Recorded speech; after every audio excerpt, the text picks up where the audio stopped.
Hello students, আমি অরিত্র কুমার নায়ক, জিওগ্রাফির teacher. 2008 সাল থেকে আমি রাইস এডুকেশনের সাথে যুক্ত। এই দীর্ঘ কয়েক বছর 2008 সাল থেকে আমি যে এই প্রফেশনের সাথে যুক্ত বা বিশেষ করে কম্পিটিটিভ ফিল্ডের সাথে যুক্ত, সেখানে আমি তোমাদের মতো বেশ কিছু স্টুডেন্ট পেয়েছি এবং আমার সেই জায়গা থেকে কয়েকটা অভিজ্ঞতা উঠে এসছে। যে অভিজ্ঞতার নিরিখে আমরা দেখেছি যে বেশিরভাগ স্টুডেন্ট সাকসেস পায় না বা এই কম্পিটিটিভ ফিল্ডটাকে ভয় পায়। তার প্রধান কারণ কিন্তু পড়াশুনোর গাফিলতি। কারণ এই যে মাধ্যমিক, আমরা যে এখন যে জায়গায় আছি, মাধ্যমিক, উচ্চ মাধ্যমিক, গ্র্যাজুয়েশন বা কেউ পোস্ট গ্র্যাজুয়েট করছো, তোমরা এই জায়গা থেকে তোমরা চিন্তা করো, যদি আমরা একটা পরীক্ষা দিচ্ছি, ধরো মাধ্যমিক দিচ্ছি, আমরা কি একবারও ভাবি যে এই পরীক্ষাটা এবারে না পাশ করতে পারলে সেকেন্ড টাইম দেবো? বা মাস্টার্স দিচ্ছি বা গ্র্যাজুয়েশন দিচ্ছি, আমরা কিন্তু কখনো ভাবি না। কিন্তু কেন জানি না কম্পিটিটিভ এক্সামে এসে সেই ভাবনাটা আমাদের মাথায় চলে আসে যে এবছর পাশ করতে না পারলে পরের বছর হবে, পরের বছর না পারলে তার পরের বছর হবে। সেই কারণে পড়াশোনার গাফিলতি চলে আসে, যার জন্য কম্পিটিটিভ এক্সামে সাকসেস পাওয়াটা অনেক দূরে চলে যায়। কিন্তু তার মধ্যে যারা কিন্তু প্রথম থেকে এই জিনিসটাকে ধরে রাখে, প্রথম থেকে যেভাবে আমরা মাধ্যমিক লেভেলে পড়াশুনো করেছিলাম, প্রত্যেকটা সাবজেক্টকে সমান গুরুত্ব দিয়ে সেই বিষয়টাকে মাথায় রাখে, তারা কিন্তু আলটিমেট সাকসেস পায়। তো আজকের টপিক জিওগ্রাফি। এই জিওগ্রাফি বা যে কোনো সাবজেক্ট তোমরা যখন পড়বে কম্পিটিটিভ এক্সামে, দেখবে ম্যাক্সিমামই কিন্তু আমরা মাধ্যমিক লেভেলে যে পড়াশোনাটা করেছিলাম প্রত্যেকটা সাবজেক্টে, ঠিক ওই জায়গাগুলো থেকেই ম্যাক্সিমাম প্রশ্ন আসছে। শুধু আমাদের দেখে নিতে হবে কোন পোর্শনটা আমরা বেসিক্যালি ফোকাস করব। সব দরকার নেই, কারণ মাধ্যমিক অনেক পড়েছিলাম, তার থেকে কম পড়লেও চলবে, কিন্তু সেটা আমাদের জানা দরকার কোন জায়গাটাকে ফোকাস করব। তেমনি আজকেও আমি WBCS এক্সাম বা পিএসসির যে কোনো এক্সাম দিতে গেলে একটা খুব কমন চ্যাপ্টার, সেটা হচ্ছে ওয়েস্ট বেঙ্গল জিওগ্রাফি। সেই ওয়েস্ট বেঙ্গল জিওগ্রাফিটা কত সহজে আমাদের মনে রাখা যায়, ম্যাপ স্টাডি করা যায়, কারণ জিওগ্রাফি পড়তে গেলে কিন্তু ম্যাপ স্টাডিটা খুব দরকার। তাই এই ম্যাপ স্টাডির মাধ্যমে জিওগ্রাফিটাকে কত সহজে মনে রাখা যায়, এবং যেটা কম্পিটিটিভ এক্সামের কিনা সবথেকে একটা মেন জায়গা, বিশেষ করে WBCS বা পিএসসির বিভিন্ন পরীক্ষার ক্ষেত্রে। তো চলো দেখে নিই। আমরা আজকের যে টপিকটা রয়েছে সেটা দুটো পার্টে ভেঙে দেখব। প্রথমে আমি শুরু করব ফার্স্ট পার্টটা, তারপর এরই কন্টিনিউয়েশন পার্টটা আমরা নেক্সট পার্টে গিয়ে দেখব। ঠিক আছে? তাহলে ফার্স্ট পার্টটা স্টার্ট করব আমরা ওয়েস্ট বেঙ্গল জিওগ্রাফি দিয়ে। ওয়েস্ট বেঙ্গল জিওগ্রাফির কী কী জায়গা কভার করতে হবে প্রথমেই আগে দেখে নিতে হবে। ওয়েস্ট বেঙ্গল জিওগ্রাফি পার্ট 1 দুটো ভিডিও হয়, এটা বলেছি। তো দুটো ভিডিওতে আমি ম্যাক্সিমাম পোর্শনটা যে জায়গাগুলো থেকে প্রশ্ন আসে ওয়েস্ট বেঙ্গল জিওগ্রাফির কম্পিটিটিভ এক্সাম, সেই জায়গাগুলো তুলে ধরার তোমাকে চেষ্টা করব। তাহলে পার্ট 1-এ আমরা দেখব কি কি জায়গা না, লোকেশন, আমাদের পশ্চিমবঙ্গের অবস্থানটা দেখব। বাউন্ডারি, চারিদিকে যে বর্ডারগুলো রয়েছে সেই বাউন্ডারিগুলো দেখব। অ্যাডমিনিস্ট্রেটিভ ডিভিশন, পশ্চিমবঙ্গের যে অ্যাডমিনিস্ট্রেটিভ ভাগগুলো রয়েছে, কোন ডিভিশনের আন্ডারে কোন কোন ডিস্ট্রিক্ট পড়ছে সেগুলো দেখব। এবং ডিস্ট্রিক্ট ওয়াইজ ইনফরমেশান, আমাদের যে বর্তমানে 23টা জেলা ওয়েস্ট বেঙ্গলের, সেই 23টা জেলার সদর দপ্তর কী বা তার কিছু সাব ডিভিশন যেগুলো রয়েছে সেগুলো থেকে কিন্তু প্রশ্ন এসে থাকে। বা বিশেষ করে তুমি যে কোনো পরীক্ষায় পাশ করলে, কম্পিটিটিভ এক্সামের পরীক্ষায় পাশ করলে, তোমার ইন্টারভিউ পার্টে, যেহেতু আমরা সবাই ওয়েস্ট বেঙ্গল থেকে বিলং করছি, যতজন আমরা এই WBCS বা পিএসসির পরীক্ষাগুলো দেবো, বা আমরা এই ভিডিওটা দেখছি যারা আমরা বাঙালি, হ্যাঁ, যারা আমরা এই ওয়েস্ট বেঙ্গল থেকে বিলং করছি, তাকে কিন্তু এই ওয়েস্ট বেঙ্গল জায়গাটা থেকে প্রশ্ন করবেই, সেটা সেন্ট্রালের কোনো পরীক্ষা হোক বা কোনো স্টেটের পরীক্ষা হোক। তাই আমাদের রাজ্যটাকে আগে খুব ভালোভাবে জানতে হবে, বুঝতে হবে, এবং এই জায়গা থেকে কি ধরনের প্রশ্ন হয় সেগুলোও কিন্তু আমাদের নলেজে রাখতে হবে। তাহলে চলো দেখে নিই ফার্স্ট পার্ট যেটা রয়েছে লোকেশন। আচ্ছা, লোকেশনের ক্ষেত্রে এখানে ফার্স্ট যে ছবিটা আমরা দেখতে পাচ্ছি, বলো তো কিসের ছবি?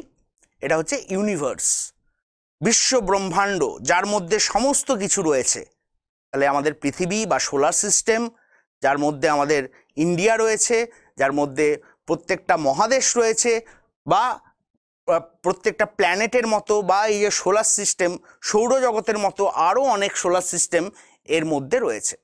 তাহলে এখানে হচ্ছে এটা আমাদের মাদার সোর্স, সমস্ত কিছু আমাদের অরিজিন, সমস্ত কিছুর আগে এই জায়গাটাকে আমাদের দেখতে হবে, ইউনিভার্স, ইউনিভার্সের মধ্যেই সমস্ত কিছু রয়েছে। তাহলে চলো নেক্সট পিকচারটা কি আসে দেখি। নেক্সট দেখো যে ছবিটা আমরা দেখতে পাচ্ছি এটা হচ্ছে গ্যালাক্সি। তাহলে ইউনিভার্সের মধ্যে এই ধরনের গ্যালাক্সি প্রচুর রয়েছে। তার মধ্যে আমাদের সোলার সিস্টেম বা সৌরজগৎ যে গ্যালাক্সিটার আন্ডারে রয়েছে সেই গ্যালাক্সিটার নাম প্রশ্ন হতে পারে, সেটা বলবো মিল্কি ওয়ে। মিল্কি ওয়ে কি ধরনের গ্যালাক্সি এটা আরেকটা প্রশ্ন হতে পারে, তো সেটা শেপ বা আকৃতিটা বলবো আমরা স্পাইরাল। তাহলে milky way is a spiral galaxy. তাহলে আমরা আস্তে আস্তে কিন্তু প্রশ্নগুলো মধ্যে ঢুকছি, খেয়াল রাখবে। তাহলে পরের প্রশ্নটা চলে আসি, বা পরের ছবিটা। এখানে দেখো আমরা পাচ্ছি সোলার সিস্টেমের ছবি। তাহলে আমাদের পৃথিবী বা আমাদের ইন্ডিয়া কার মধ্যে রয়েছে? সবটাই সোলার সিস্টেমের মধ্যে, সৌরজগৎ, যার মধ্যে প্রধান গ্রহ রয়েছে 8টা। এই 8টি গ্রহের মধ্যে প্রথম যে 4টি গ্রহ পাচ্ছি আমরা মার্কারি, ভেনাস, আর্থ, মার্স, অর্থাৎ বুধ, শুক্র, পৃথিবী, মঙ্গল। এই 4টে গ্রহকে বলা হয় ইনার প্ল্যানেট। পরের 4টে যে পাচ্ছি আমরা দেখো জুপিটার, স্যাটার্ন, ইউরেনাস, নেপচুন। বৃহস্পতি, শনি, ইউরেনাস এবং নেপচুন, এই 4টেকে বলা হয় আউটার প্ল্যানেট। তার নাম কেন এরকম হলো, কেন নামকরণ ইনার প্ল্যানেট, আউটার প্ল্যানেট? কারণ এই যে আমরা দেখতে পাচ্ছি দেখো অনেকগুলো পাথরের টুকরো, এগুলোও কিন্তু পৃথিবী বা অন্যান্য গ্রহের মতো সূর্যের চারিদিকে ঘুরছে, কিন্তু একসাথে দলবদ্ধভাবে। এটাকে বলা হয় অ্যাস্টেরয়েডস বেল্ট, অর্থাৎ গ্রহাণুপুঞ্জ। তাহলে এই অ্যাস্টেরয়েডস বেল্টের ভেতরে যেগুলো রয়েছে সেগুলোকে আমরা ইনার প্ল্যানেট বলছি, বাইরে যেগুলো রয়েছে সেগুলোকে আমরা আউটার প্ল্যানেট বলছি। তাহলে এর মধ্যে আমাদের জায়গাটা হচ্ছে, লোকেশনটা হচ্ছে এখানে, অর্থাৎ পৃথিবীর মধ্যে। চলো, তাহলে এই পৃথিবীর মধ্যে 7টি মহাদেশ রয়েছে, যেমন north America, south America, Africa, Asia, Australia. তাহলে আমরা কোথায় রয়েছি? ইন্ডিয়াটা রয়েছে এশিয়া মহাদেশের, বা বেসিক্যালি ইন্ডিয়াটা হলো সাউথ এশিয়ান কান্ট্রি, ঠিক আছে? এশিয়া মহাদেশের দক্ষিণে রয়েছে, সেই জন্য ইন্ডিয়া সার্কের অধীনে রয়েছে। তাহলে তার মধ্যেই আমরা ওয়েস্ট বেঙ্গলকে খুঁজে পাবো। তাহলে পরের পার্টটাতে আসি। তাহলে 7টি মহাদেশের মধ্যে আমরা রয়েছি এশিয়া মহাদেশের দক্ষিণ অংশে। তারপর আমাদের কান্ট্রিটা খুঁজে পেলাম ইন্ডিয়া। ইন্ডিয়ার মধ্যে আমাদের ওয়েস্ট বেঙ্গলটা হচ্ছে রেড কালারের মার্কটা, অর্থাৎ ইন্ডিয়াকে যদি আমরা কতগুলো ভাগে ভাগ করি, north India, south India, West India, east India বা নর্থ ইস্ট ইন্ডিয়া, এরকম 5টা ভাগে ভাগ করি, তার মধ্যে তাহলে আমাদের ওয়েস্ট বেঙ্গল কোন পার্টে পড়ছে? না, ইস্টার্ন পার্ট। তাহলে পশ্চিমবঙ্গ ভারতের কোন দিককার রাজ্য বা কোথায় অবস্থান করছে? না, ইস্টার্ন ইন্ডিয়ার রাজ্য একটি হচ্ছে পশ্চিমবঙ্গ, আমাদের রাজ্য। তারপর আমরা চলে আসবো আমাদের রাজ্যে। এই হলো আমাদের রাজ্য ওয়েস্ট বেঙ্গল, যেখানে দেখতে পাচ্ছি আমরা 23টা জেলা। তাহলে এই জেলাগুলোর থ্রু দিয়ে আমরা ঢুকে যাব যে যার নিজের জেলার মধ্যে। কেউ নর্থ 24 পরগনা থেকে বিলং করি, কেউ সাউথ 24 পরগনা থেকে, কেউ আবার দার্জিলিং থেকে, কেউ আবার কোচবিহার থেকে, কেউ আবার পুরুলিয়া থেকে।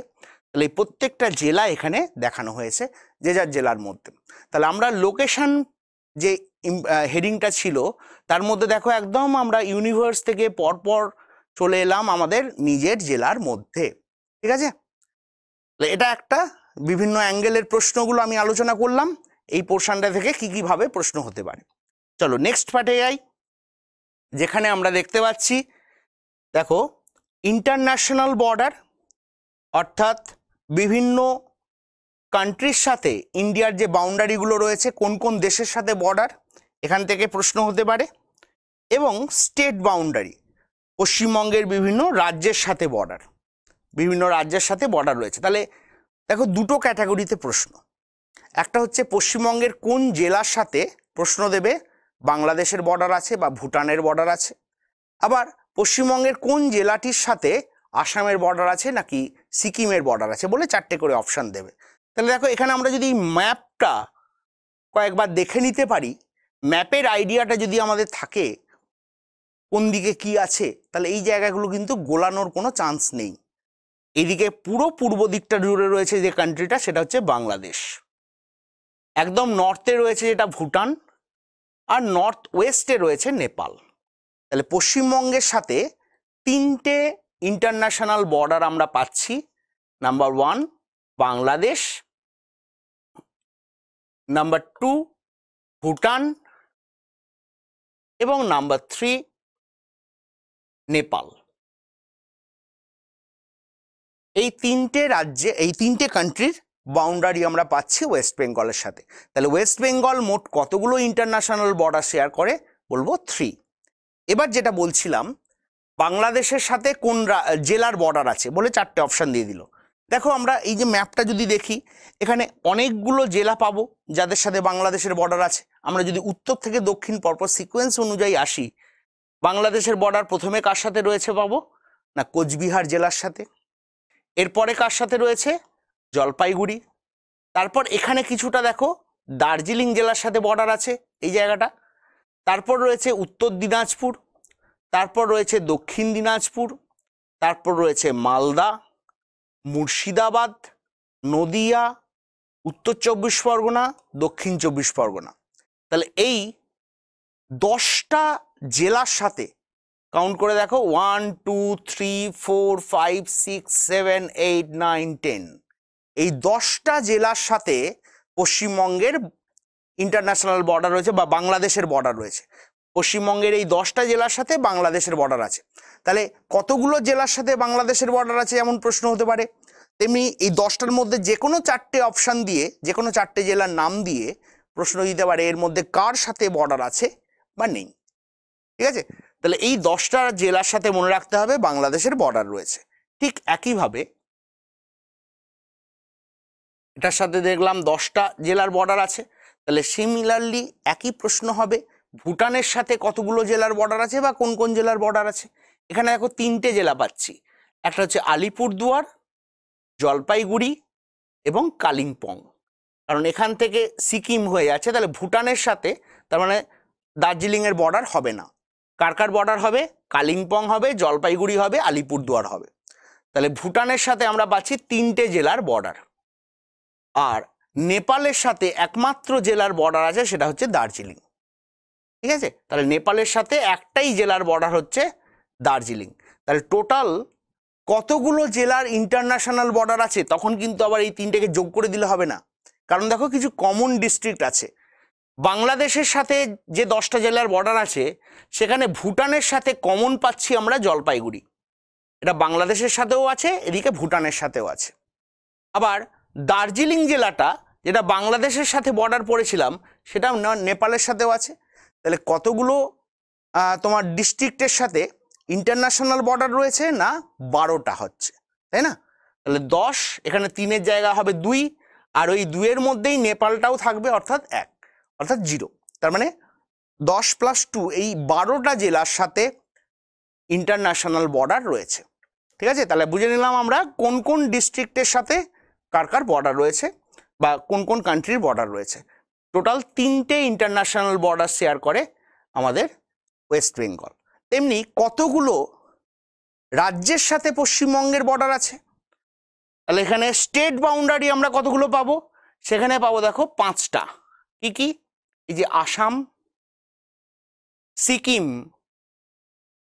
বিহার, ঝাড়খণ্ড এবং ওড়িশা, এই 5টা জেলার সাথে বর্ডার রয়েছে আমাদের ওয়েস্ট বেঙ্গলে। তাহলে এখানেও একইভাবে আমরা জেনে নেব আসামের সাথে কোন কোন জেলার বর্ডার আছে। এখানে দেখো 2টো জেলা পাচ্ছি, নর্থ ইস্টে রয়েছে আসাম, এখানে 2টো জেলার বর্ডার পাচ্ছি, আলিপুরদুয়ার এবং কোচবিহার। আসামের সাথে এই 2টো জেলার বর্ডার রয়েছে। ঠিক একইভাবে সিকিমের সাথে 2টো জেলার বর্ডার আছে, দার্জিলিং এবং কালিম্পং। এই 2টো জেলার বর্ডার রয়েছে সিকিমের সাথে, এটা রয়েছে নর্থে। নর্থ ওয়েস্টে দেখো বিহার রাজ্যটির সাথে কার কার বর্ডার আছে? দার্জিলিংয়ের এখানে কিছুটা বর্ডার আছে, তারপরে নর্থ দিনাজপুর রয়েছে এবং মালদা কিছুটা রয়েছে। তাহলে মালদা জেলাটা, এই গ্রিন কালারটা, তার হাফ পোর্শন থেকে বিহারের বর্ডার, ওপরের দিকটা বিহার, নিচের দিকটা ঝাড়খণ্ড।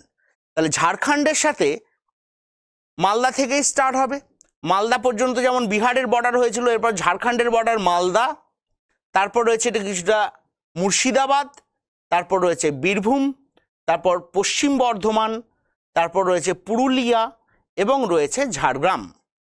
এই 6টা জেলার সাথে ঝাড়খণ্ডের বর্ডার রয়েছে।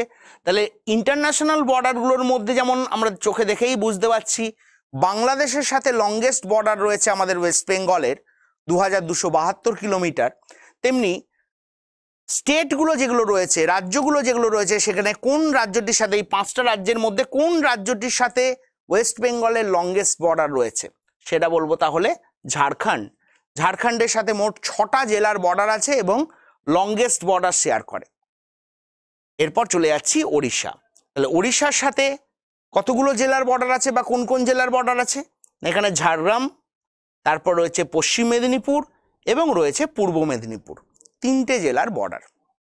ঠিক আছে, তাহলে আমরা এখানে ইন্টারন্যাশনাল বর্ডার এবং স্টেট বর্ডার দুটোই দেখলাম, কোন জেলার সাথে কার কার বর্ডার রয়েছে। তাহলে এর সাথে সাথে আরেকটি প্রশ্ন হবে পশ্চিমবঙ্গের উত্তরে কি রয়েছে, উত্তর পূর্বে কি রয়েছে, এইভাবে। সেটাও কিন্তু দেখো এই ম্যাপ স্টাডিটা করা থাকলে তাহলে কিন্তু আমরা যে কোনো আনসার করতে পারবো।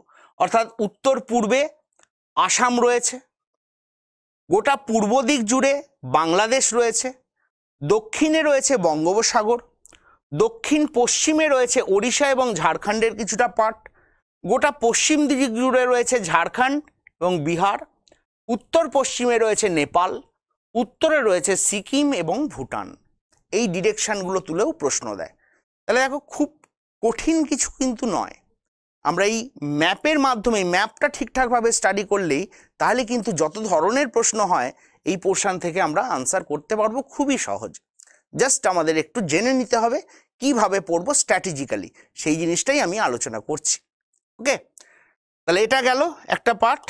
নেক্সট চলে আসবো যেখানে রয়েছে তোমার বিভিন্ন ডিস্ট্রিক্ট ওয়াইজ ইনফরমেশান, বিভিন্ন জেলা ভিত্তিক ইনফরমেশান। তো পশ্চিমবঙ্গের মোট 23টা জেলা রয়েছে, সেই 23টা জেলার লোকেশানগুলো বা এখানে যার হেডকোয়ার্টারের নাম কি, এভাবে প্রশ্ন হতে পারে, কখনো কখনো সাব ডিভিশনগুলোও জিজ্ঞেস করতে পারে। এবং সবথেকে বড় কথা ইন্টারভিউতে যেহেতু আমরা সবাই পশ্চিমবঙ্গবাসী, তাহলে সেখানে তুমি কোন জেলা থেকে আসছো, তোমার জেলার হেডকোয়ার্টার বা সদর দপ্তর কি, বা তোমার জেলার কতগুলো সাব ডিভিশন রয়েছে, সেই জায়গাগুলো থেকে কিন্তু অবশ্যই প্রশ্ন করবে। তাহলে সেখানে একবার জেনে নিতে হবে, তার মানে আমাদের ঠিক একইভাবে ম্যাপ স্টাডি করে। তাহলে দেখো আমরা নর্থ টু সাউথ যে জেলাগুলো দেখেছি, যেমন প্রথমে পাচ্ছি আমরা কোচবিহার। পশ্চিমবঙ্গের একদম উত্তরে রয়েছে কোচবিহার জেলাটি, এই যে এখানে রয়েছে কোচবিহার। তাহলে এই কোচবিহার জেলার হেডকোয়ার্টারটা কি, সদর দপ্তর কি না কোচবিহার সদর। এই কোচবিহার সদর ছাড়াও আরও 4টে সাব ডিভিশন কোচবিহার ডিস্ট্রিক্টে রয়েছে, যেমন কোচবিহার সদর, এছাড়াও রয়েছে দিনহাটা, মাথাভাঙা, মেখলিগঞ্জ, তুফানগঞ্জ, এরকম টোটাল 5টা সাব ডিভিশন বলবো। একটা ডিস্ট্রিক্ট হেডকোয়ার্টার, এটাও একটা ডিভিশন, তার সাথে আরও 4টে, তাহলে টোটাল 5টা সাব ডিভিশন পাচ্ছি কোচবিহারে। আলিপুরদুয়ারে কিন্তু আলাদা করে কোনো সাব ডিভিশন নেই, এটা একটাই হেডকোয়ার্টার, সেটা হচ্ছে আলিপুরদুয়ার সদর, এর আলাদা করে কোনো সাব ডিভিশন নেই। এরপর জলপাইগুড়ি জেলাতে আমরা 2টো সাব ডিভিশন পাবো, জলপাইগুড়ি সদর এবং মালবাজার। তারপরে কালিম্পং, এখানেও আলাদা করে সাব ডিভিশন নেই, হেডকোয়ার্টার ওটাই, যেটা হেডকোয়ার্টার সেটা হচ্ছে সদর। ঠিক আছে, তাহলে কালিম্পং সদর, আলাদা করে কোনো সাব ডিভিশন নেই। তারপরে দার্জিলিং, এখানে আমরা 4টে সাব ডিভিশন পাবো, একটা হচ্ছে দার্জিলিং সদর, তাছাড়া রয়েছে কার্শিয়াং, মিরিক এবং রয়েছে শিলিগুড়ি। এরপর আসছি নর্থ দিনাজপুর। তাহলে উত্তর দিনাজপুর বা নর্থ দিনাজপুরের হেডকোয়ার্টার বা সদর দপ্তর কি, অবশ্যই রায়গঞ্জ সদর, এছাড়া রয়েছে ইসলামপুর। তারপর রয়েছে দক্ষিণ দিনাজপুর, যেখানে বালুরঘাট সদর রয়েছে এবং তার সাথে সাথে রয়েছে আরেকটি সাব ডিভিশন গঙ্গারামপুর। তারপর মালদা, এখানেও 2টো সাব ডিভিশন, মালদা সদর এবং ইংলিশ বাজার। মালদা সদর বা ইংলিশ বাজার এটা একটা, আর একটা হচ্ছে চাঁচল। তাহলে 2টো সাব ডিভিশন, যেটাই মালদা সদর সেটাই হচ্ছে ইংলিশ বাজার, আরেকটি নাম, এরই আরেকটি নাম। এছাড়া রয়েছে তোমার চাঁচল। মুর্শিদাবাদ, মুর্শিদাবাদ ডিস্ট্রিক্টে আমরা পাচ্ছি 5টা সাব ডিভিশন: বহরমপুর সদর, ডোমকল, লালবাগ, কান্দি এবং জঙ্গিপুর। তারপর আসছি নদিয়া, যেখানে পাচ্ছি কৃষ্ণনগর সদর, কল্যাণী, তেহট্ট বা হচ্ছে তোমার কৃষ্ণনগর সদর, ঠিক আছে, কল্যাণী, তেহট্ট, এবং রামপুরহাট। তারপর দেখো নর্থ 24 পরগনা, সাউথ 24 পরগনা, এখানেও কিন্তু টোটাল 5টা 10টা সাব ডিভিশন আমরা পাচ্ছি। নর্থ 24 পরগনায় যে সাব ডিভিশনগুলো, এখানে নামগুলো খুব মনে রাখার সুবিধা আছে, সবগুলো দেখবে বি দিয়ে শুরু, বম্বে বি, ঠিক আছে, যেমন বারাসাত সদর, তারপর রয়েছে তোমার বসিরহাট, ব্যারাকপুর, বনগাঁ, বিধাননগর, সবগুলোই বি দিয়ে শুরু।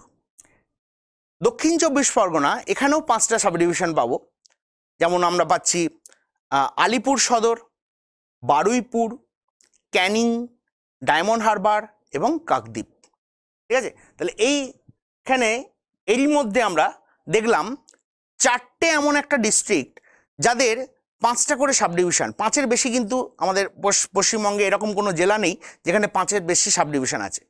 তাহলে 5টা করে সাব ডিভিশন আমরা কোথায় কোথায় পাচ্ছি? একটা হচ্ছে দক্ষিণ 24 পরগনা পেলাম, উত্তর 24 পরগনা পেলাম, মুর্শিদাবাদ পেলাম এবং তোমার কোচবিহার পেলাম। তো এই 4টে ডিস্ট্রিক্টে 5টা করে সাব ডিভিশন রয়েছে। এছাড়াও এদিককার যে জেলাগুলো, যেমন সিউড়ি সদর, বোলপুর, রামপুরহাট, 3টে সাব ডিভিশন। এছাড়া পশ্চিম বর্ধমানের ক্ষেত্রে আসানসোল সদর এবং দুর্গাপুর, 2টো সাব ডিভিশন। পূর্ব বর্ধমানের ক্ষেত্রে এখানে পূর্ব বর্ধমান জেলার ক্ষেত্রে বর্ধমান সদর ইস্ট আছে, বর্ধমান সদর ওয়েস্ট আছে, তাছাড়া কালনা, কাটোয়া, টোটাল 4টে সাব ডিভিশন। আমরা যদি দেখি হুগলি জেলার ক্ষেত্রে হুগলি সদর, বা যেটাকে আমরা চুঁচুড়া বলছি, চিনসুড়া বা চুঁচুড়া, হ্যাঁ, তাছাড়াও রয়েছে এখানে তোমার আরামবাগ রয়েছে, বা হচ্ছে তোমার শ্রীরামপুর রয়েছে। হাওড়া জেলার ক্ষেত্রে 2টো সাব ডিভিশন পাবো, হাওড়া সদর এবং উলুবেড়িয়া। এরকমভাবে পুরুলিয়া জেলাতে আমরা 4টে সাব ডিভিশন পাবো, যেমন পুরুলিয়া সদর, তাছাড়াও এখানে রয়েছে তোমার পুরুলিয়া সদর রয়েছে, বা হচ্ছে এখানে পুরুলিয়া সদর মানবাজার আছে, পুরুলিয়া সদর আছে, মানবাজার আছে। এছাড়া বাঁকুড়া জেলাতে তোমরা 3টে সাব ডিভিশন পাচ্ছি, খাতড়া, বাঁকুড়া সদর, এরকমভাবে। পশ্চিম মেদিনীপুরে আমরা টোটাল 3টে সাব ডিভিশন পাচ্ছি, যেমন মেদিনীপুর সদর, ঘাটাল, হ্যাঁ, বা হচ্ছে তোমার ঝাড়গ্রাম ডিস্ট্রিক্টে আলাদা করে কোনো সাব ডিভিশন নেই। এবং পূর্ব মেদিনীপুর জেলাও 4টে সাব ডিভিশন পাবো, তমলুক সদর, কাঁথি, এগরা বা কন্টাই, এগুলো। তো এইভাবে যে বিভিন্ন সাব ডিভিশন এবং হেডকোয়ার্টার যেগুলো থাকে, সেগুলো আমাদের একটু দেখে যেতে হবে। একদম জাস্ট মুখস্থ করে একটা চার্ট বানিয়ে, টেবিল বানিয়ে যদি আমরা এগুলোকে তৈরি করে নিতে পারি, সেগুলো সুবিধা হবে। তবে আমরা হেডকোয়ার্টারগুলো কিন্তু একটু ভালো করে দেখবে। সাব ডিভিশন খুব বেশি দরকার না হলেও হেডকোয়ার্টারটা কিন্তু অবশ্যই আসে, ঠিক আছে। তো হেডকোয়ার্টারের ক্ষেত্রে আবার একটু অন্যভাবেও প্রশ্ন দেয়, যেমন দেখবে প্রশ্ন দিতে পারে যে কোন ডিস্ট্রিক্টের হেডকোয়ার্টার ওই জেলার নামেই, আবার কোন জেলার হেডকোয়ার্টারটা ওই জেলার নামে নয়। তাহলে কোন জেলাগুলোর হেডকোয়ার্টার ওই জেলার নামে, সেগুলো যদি একটু দেখে নিই, যেমন কোচবিহারের হেডকোয়ার্টার কোচবিহার, আলিপুরের হেডকোয়ার্টার আলিপুরদুয়ার, জলপাইগুড়ির হেডকোয়ার্টার জলপাইগুড়ি, কালিম্পংয়ের হেডকোয়ার্টার কালিম্পং, দার্জিলিংয়ের হেডকোয়ার্টার দার্জিলিং। তাহলে উত্তরবঙ্গে দেখো 5টাই একই নামে, যেটা জেলার নাম সেটাই হচ্ছে হেডকোয়ার্টারের নাম। উত্তর দিনাজপুরের ক্ষেত্রে আলাদা হবে। তাহলে এই 5টার ক্ষেত্রে একই হলো, তাই তো। এই 5টার ক্ষেত্রে জেলার নাম যা, সেটাই হেডকোয়ার্টারের নাম। উত্তর দিনাজপুর বা দক্ষিণ দিনাজপুর 2টো আলাদা। মালদার ক্ষেত্রে মোটামুটি একই ধরতে পারি, মালদা সদর বা ইংলিশ বাজার যেহেতু। বহরমপুরের ক্ষেত্রে আবার আলাদা, নদিয়ার ক্ষেত্রে আলাদা, উত্তর দক্ষিণ 24 পরগনার ক্ষেত্রে আলাদা, পূর্ব মেদিনীপুরের আলাদা, হাওড়ার আবার একই, কলকাতারও একই,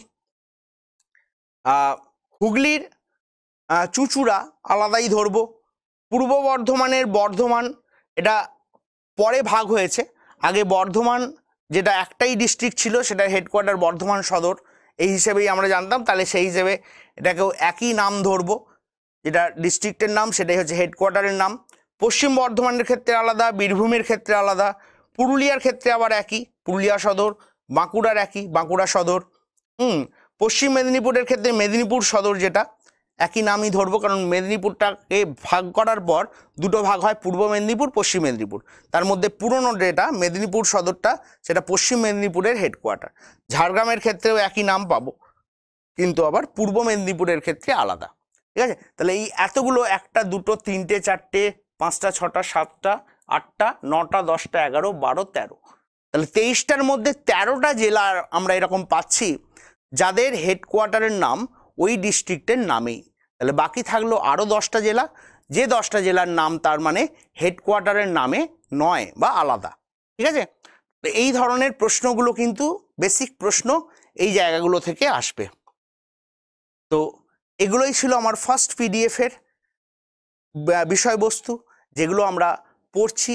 এই জায়গাগুলো জাস্ট পড়া বলতে ম্যাপ স্টাডি, বেশিরভাগটাই দেখো ম্যাপ রিলেটেড, ম্যাপ ওরিয়েন্টেড, কোন দিকে কি আছে না আছে। এবং যখন আমরা ইন্টারভিউ দিতে যাব তখন হয়তো একটু ডিটেলসে ঢুকতে হবে, যেরকমটা আমরা বললাম যে সাব ডিভিশনগুলো বিশেষ করে, বা হচ্ছে আরও কিছু ফেমাস প্লেস আমরা পড়তে পারি ওই ডিস্ট্রিক্টগুলোর রেসপেক্টে, সেগুলো একটু দেখে যেতে হবে। তাছাড়া নদ নদী ওই জেলাগুলোর ক্ষেত্রে এভাবে দেখে যেতে হবে। ঠিক আছে, তো এই রকমই আরেকটা পিডিএফ রয়েছে আমাদের ওয়েস্ট বেঙ্গল জিওগ্রাফির ওপর, সেটাও একবার দেখে নেব আমরা নেক্সট ক্লাসে। তাহলে আমরা ওয়েস্ট বেঙ্গলে যতগুলো অ্যাঙ্গেলের প্রশ্ন হয় ম্যাক্সিমামটাই কিন্তু আমরা কভার করতে পারবো, এবং খুব সহজে জেনে যাব যে কম্পিটিটিভ এক্সামটা কিন্তু ভয় পাওয়ার ব্যাপার নয়। এটা কিন্তু আমরা যদি মন দিয়ে পড়ি, মন দিয়ে মনোযোগ দিয়ে পড়াশুনো করি, তাহলেই কিন্তু পাওয়া যায়। ওকে, থ্যাংক ইউ।